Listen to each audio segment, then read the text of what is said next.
Jimmy in the trees. Every town has its own scary story. Whether it's ladies in white, haunted and abandoned buildings, supernatural forces, we all have something. With Halloween coming up, I felt like I should talk about my hometown spirit, Jimmy in the trees. When I was younger, I was always told to be home before the streetlights came on, as I believe we all were, but the reasoning was far different. You get back in here before dark, Tommy, my mother would say. You don't want Jimmy in the trees seeing you out there. The sentence alone would cause enough fear to ripple through me that I hadn't once dared to test it. I didn't know much about Jimmy's story at the time, but I knew even then that my mother's words had held some ounce of truth within them. The part that made the whole belief in Jimmy even worse was that next to every street had a line of trees on it, or every house had a tree in its yard. Suffice to say, Jimmy could be anywhere, at any point, just watching for his next catch. I always imagined him as a kid like me, but with white eyes and for some reason in Amish clothes. I think that's because Children of the Corn was a big movie back then, and there were parallels to Jimmy, at least in my prepubescent mind. Even mine and my friends' grandparents held some belief in Jimmy, as any time we would visit they would threaten to send us out at night to let Jimmy take us away. So many of us believed in the character that we hadn't dared to press on the story for so long. That was until Jonathan decided to defy his parents. He was a close friend of mine back then, and I remember being at the playground with him as the sun was going down. The streetlights were just starting to activate, signifying that it was time to head in, and the group of us were all finishing up our games to head in. I'm not afraid of no Jimmy, Jonathan said. He's not even real, I can prove it. We all fought with him that he shouldn't test it. Don't be crazy, Jonathan. You know Jimmy will get you. Even now, rewriting this memory, the hairs on my arms are standing on end. Regardless, Jonathan went his own way, walking down the street and kicking along a soccer ball. He was found 3 weeks later in a sewer drainage tunnel. We weren't told of his condition, but time would reveal the truth to us. The kids in town learned later in life that Jonathan was found with his eyes missing from his face, a smile carved into his cheeks in a crude and grotesque fashion. His chest was torn open and his heart was also missing, along with most of his innards being destroyed from decomposition and being eaten by rats and other creatures. The newspaper had said that he must have fallen into a ravine or something and got sucked into the sewer before drowning. The state of his physical condition was due to rodents finding his corpse. We all believed otherwise, even the adults. We all believed in Jimmy in the trees. Eventually I grew up and moved away for college, and hadn't returned to my hometown until 2 weeks ago as my grandfather had been hospitalized from a severe battle with lung cancer. I don't know why, but when I went to visit him, the thought of Jimmy wouldn't leave my mind, and I was compelled to ask about it. Now that I was older, I was curious to know the full story of Jimmy in the trees, and what the whole deal was with him. When I asked him to tell me about it, my grandfather's eyes immediately filled with so much fear and sadness that I felt as if I had struck him down then and there. Yet, he composed himself, sat himself up in his bed, and he told me this. When me and your grandmother were younger, about the same age as you were when that poor Jonathan boy had died, there was a family that lived in town with us. There was a boy that we had gone to school with named Jimmy, and there were his 2 parents, Eleanor and Michael.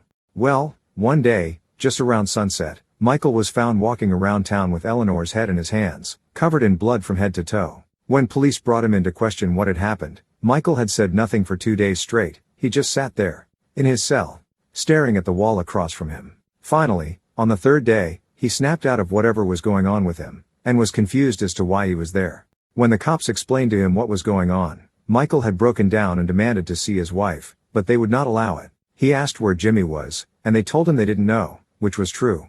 For so long no one knew what had happened to Jimmy or why Michael had brutally murdered Eleanor. Michael was given the death sentence and was put to the electric chair only weeks later. The following summer, however, a man was walking his dog past Michael and Eleanor's home when the dog had gone wild, jumping at the tree in their front yard, barking and snarling at it.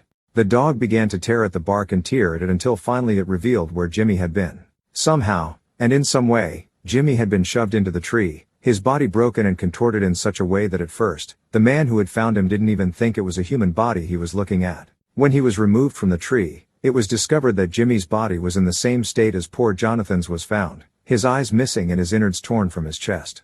So many children began to go missing after Jimmy was removed from the tree, and all that were found in the same state. I just sat there as my grandfather said all of this, dumbfounded by the story he told. And yet, there was more to the tale. Through the week, I continued to talk to him about what had happened and even asked my grandmother and my parents about the events. The belief is that, and I know this all sounds crazy, but we believe that Jimmy was possessed by something evil. And his mother had known this, so she somehow, in a way still unknown to us, murdered her son and buried him in the tree in some insane fashion. Jimmy's father was affected in the process and had killed his mother for what she had done to his son. Now, Whatever evil was inside of Jimmy is within the trees, and at night, he's able to return, enacting what was done to him on kids who dare remain outside. We have a little poem about it we teach people who come through town. There's an evil in town, hear this tale if you please. Be warned of Jimmy, a Jimmy of the trees. A boy full of evil, tormented with hate. Tortures any young soul that stays out too late. When the street lights go bright, stay out of sight. For it's then when Jimmy will give your heart a bite. Believe this tale, or think it's lies. But be warned that Jimmy has a hunger for eyes. I'm 30 years old, and even now, I'm too scared to even look out a window at night. I swear sometimes I can feel him just outside, roaming the sidewalks, searching for any child that may be out there. My girlfriend won't let me deadbolt our closet door. After 3 years of dating, my girlfriend and I finally moved in together. This is great and all, but for any of you out there considering a similar move, please try to set any ground rules before you make the decision. I thought Lizzie and I were on the same page, but she threw me a curveball on day one.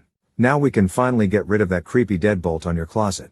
She said, I know you're probably jumping to a bunch of conclusions about me right now, but there's a good reason for it, and beside that, she knew about the deadbolt beforehand. This hadn't been brought up when we discussed the move. Hell, she hadn't even complained about the lock for years. Before you start jumping to conclusions, let me give you the background, which I pretty much have to give any time someone sees my closet the first time. When I was a kid, I was terrified of my closet, typical kid stuff like there's a man/monster in there. I used to wake up my dad multiple times a night saying the closet door opened itself and I saw or heard something in there. He would come check, reassure me, and close the door. A few hours later, the same would repeat. Finally, my dad got sick of waking up 3 times a night and decided to put a lock on my closet, convinced I was either opening the door in my sleep or intentionally to get attention. A normal lock didn't work, but he was still convinced I was somehow picking the lock and opening the door. He installed one of those chain locks they have at hotels at a height I couldn't reach. I would still wake him up saying the door was cracked open. One night, my dad was up late and heard slamming coming from my room. He checked, and I was standing by my closet just opening and slamming the door in my sleep. The next day he installed a deadbolt, and he has slept soundly ever since. I am taking my parents' word for a lot of this, because I was only around 4 or 5 at the time. I remember running screaming to my parents' room a few times, but that's pretty much it. Anyway, bolting my closet became a nightly routine that I grew up with, and the few times I tried to stop, I would have awful nightmares and wake up to an open closet. I pretty much just resigned myself to bolting the door. When I moved out of my parents' house, I decided to give up the habit. My friends gave me crap about it since I was young, and the last thing I was going to do was bring a girl back to a room with a dead-bolted closet. Serious AC murderer vibes.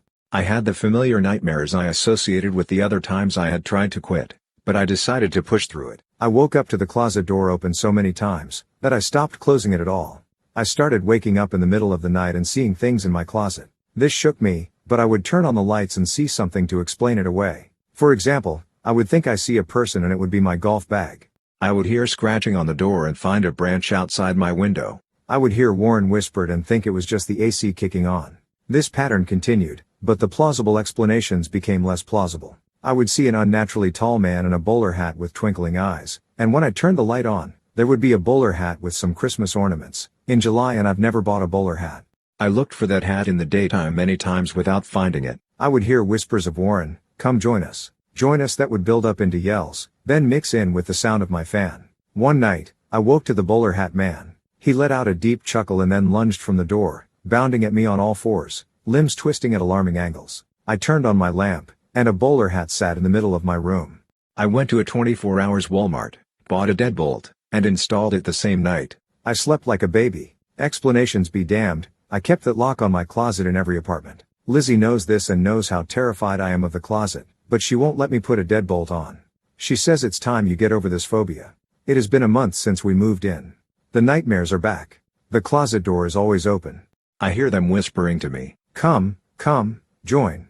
We will dance together. We will shower in the red. I dreamt last night that I awoke wet, smelling metal. I walked to the bathroom and in the mirror I found myself drenched in blood. The bowler hat man stood behind me smiling, pleased, and patted my shoulder. He rolled down and whispered in my ear, yes, join us. This morning I woke up and the closet door was closed, but I was inside. I felt a peculiar feeling on my head and reached up to find I was wearing a bowler cap. I begged Lizzie today to let me put on my lock. She is insistent that this is all a fantasy of mine. I don't know what is happening, or what will happen next. I have to put the lock on. I can't last another night.